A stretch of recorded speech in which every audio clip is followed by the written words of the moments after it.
Hello and welcome. Today I'm going to show you how to host a Project Zomboid server.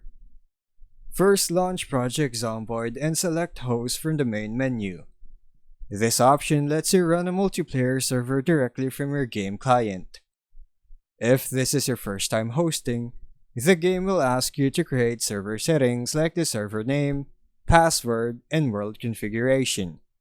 If not, you'll be in the server setup menu. Go to Manage Settings. From there, you can edit and customize different options such as zombie population, loot rarity, starting conditions, and whether the server is public or private. After configuring your settings, click Save, then start the server. The game will load the world and automatically host it from your computer.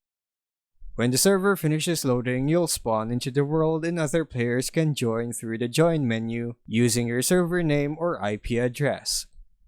If you set a password, they'll need that password to connect. Keep in mind that since the server runs from your PC, your computer must stay on and connected to the internet for others to keep playing.